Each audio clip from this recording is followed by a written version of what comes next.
Apa itu kerentanan terhadap perubahan iklim?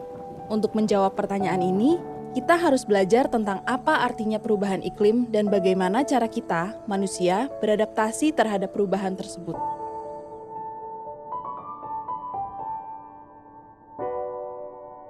Iklim berbeda dengan cuaca. Cuaca adalah suhu atau curah hujan yang mungkin kita alami dalam satu hari atau satu musim. Kalau kemarin hujan lalu hari ini cerah, artinya cuaca sudah berubah. Sementara itu, iklim adalah pola cuaca di suatu tempat dalam waktu beberapa tahun. Ada pepatah lama di Indonesia, di mana bumi dipijak, di situ langit dijunjung, yang arti harfiahnya beda tempat, beda iklim. Seperti misalnya Kapuas Hulu di Kalimantan Barat yang sering hujan dalam setahun. Sementara di tempat lain di Indonesia, seperti di Sumba Tengah, sepanjang tahun air hujan hanya cukup untuk mengisi 1 cangkir. Cuaca bisa berubah dalam beberapa jam atau hari. Sementara itu, perubahan iklim sebelum tahun 1900-an biasanya terjadi dalam waktu yang sangat lama. Setelah tahun 1900, tiba-tiba iklim berubah dengan cepat, dan kita semua merasakan semakin sulit untuk memperkirakan musim misalnya. Petani bisa terkejut karena tiba-tiba musim hujan atau kemarau. Nelayan bisa bingung karena gerombolan ikan yang biasanya ada di bulan tertentu tiba-tiba pindah ke bulan lain. Orang di dataran tinggi kaget, kenapa nyamuk yang biasanya ada di dataran rendah naik ke gunung? Apa yang terjadi? Para ilmuwan yang mempelajari iklim memperhatikan perubahan yang lumayan cepat dalam pola suhu dan cuaca di seluruh dunia. Kebanyakan ilmuwan setuju bahwa perubahan iklim disebabkan oleh terlalu banyaknya konsumsi sumber daya alam oleh manusia, terutama di negara-negara kaya. Penggunaan bahan bakar seperti batu bara, minyak dan gas bumi menghasilkan gas-gas berbahaya seperti karbon dioksida, metana, dan gas lainnya menyelimuti langit dan membuat panas matahari terperangkap oleh atmosfer bumi. Ini kita sebut efek rumah kaca. Selain penggunaan bahan bakar, kegiatan komersial seperti pembukaan hutan dan lahan, pengeringan lahan gambut dengan pembangunan kanal, serta banyaknya sampah dan limbah membuat gas-gas rumah kaca ini membuat bumi semakin panas.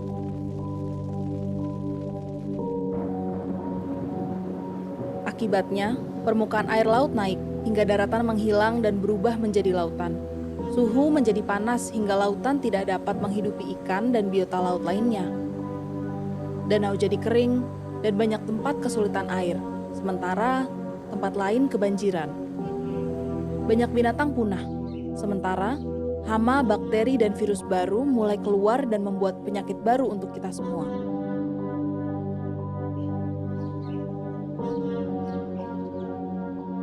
Ketika iklim bumi secara umum jadi lebih hangat, suhu dan cuaca di masing-masing lokasi, seperti desa-desa kita, jadi lebih sulit dipahami.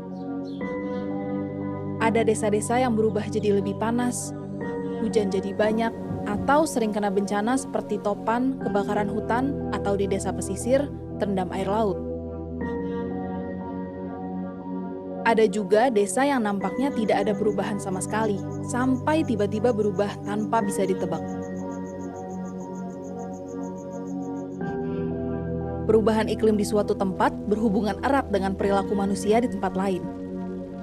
Daerah dengan tingkat penggundulan hutan yang tinggi mengakibatkan orang-orang yang bergantung pada alam di tempat yang jauh merasakan dampaknya. Seringnya, orang-orang yang kehilangan sumber penghidupan mereka karena perubahan iklim adalah mereka yang tidak memiliki sumber daya untuk melindungi diri mereka sendiri. Pengaruh perubahan iklim terhadap penghidupan dan lingkungan manusia disebut kerentanan terhadap perubahan iklim. Seperti tempat yang berbeda punya iklim yang berbeda, maka kerentanan terhadap perubahan iklim juga berbeda-beda di berbagai tempat. Misalnya, 2 desa pesisir dengan ketinggian dari permukaan laut yang berbeda bisa kena dampak yang berbeda pula. Desa yang lebih tinggi dari permukaan laut bisa aman dari gelombang pasang, sementara desa yang lebih rendah bisa terendam bahkan tenggelam. Di darat, desa yang punya banyak hutan cenderung lebih sejuk, sementara yang kurang hutan akan lebih panas. Jadi, posisi desa, kepadatan penduduk, kondisi lahan, dan mata pencaharian sangat menentukan tingkat kerentanan sebuah desa. Walaupun perubahan iklim rasanya seperti masalah sangat besar dan sulit untuk dihadapi, tapi ada cara yang bisa dilakukan untuk mengurangi pengaruhnya terhadap diri kita, keluarga kita, dan desa kita. Usaha untuk beradaptasi ini harus dilakukan bersama-sama oleh masyarakat dan komunitas kita. Misalnya, kita bayangkan sawah-sawah kita terkena kemarau panjang selama 5 tahun ke depan. Apa yang harus dilakukan? Ada petani yang mulai menanam varietas padi yang lebih tahan terhadap kemarau dan bisa tumbuh dengan air yang lebih sedikit misalnya. Ada juga yang mengganti padi dengan singkong atau cabai. Lebih ekstrim lagi, ada yang mengganti mata pencaharian menjadi pedagang atau buruh. Perubahan-perubahan inilah yang kita sebut sebagai adaptasi perubahan iklim. Tentunya beda tempat, beda orang, akan beda juga cara dan kemampuan adaptasinya. Semua tergantung pada kemampuan masyarakat untuk mengakses pengetahuan, sumber daya alam, sumber keuangan, jaringan sosial, dan teknologi. Ini juga bergantung pada sejauh mana masyarakat bisa mempengaruhi kewenangan atas lahan mereka dan pengambilan keputusan atas desanya sendiri melalui identitas budaya dan mekanisme hukum yang berlaku. Kita harus mengenali bagaimana iklim berubah di desa kita dan di sekeliling desa kita, supaya kita bisa merencanakan adaptasi yang bisa membantu kita, keluarga kita, dan kerabat kita, dan merencanakan masa depan yang tahan terhadap perubahan iklim. Hari-hari ini, setiap desa menerima uang melalui dana desa, yang bertujuan untuk meningkatkan pembangunan daerah. Uang ini bisa dipakai untuk 1. Membangun dan memperbaiki infrastruktur seperti jalan dan jembatan. 2. Membantu pembangunan ekonomi yang bisa meningkatkan jumlah mata pencaharian lokal atau memberikan peluang ekonomi baru. 3. Menyediakan dana sosial yang dapat membantu pelayanan pendidikan, kesehatan, atau pengentasan kemiskinan. 4. Mengurangi risiko bencana alam seperti banjir, kebakaran, atau gagal panen. 5. Melestarikan lingkungan dengan melindungi hutan, sungai, dan danau setempat, atau melestarikan sumber daya kelautan. Atau 6. Pengembangan kelembagaan desa untuk kelembagaan desa yang adaptif dan dinamis, membangun jejaring dan meningkatkan kemampuan para pemimpin desa. Sekarang, mari kita pikirkan.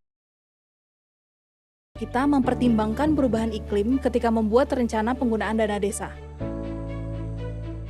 Apakah ada cara-cara membangun infrastruktur, ekonomi, pelayanan sosial, penanggulangan bencana, atau pelestarian alam yang dapat melindungi kita dari perubahan iklim hari ini dan di masa depan?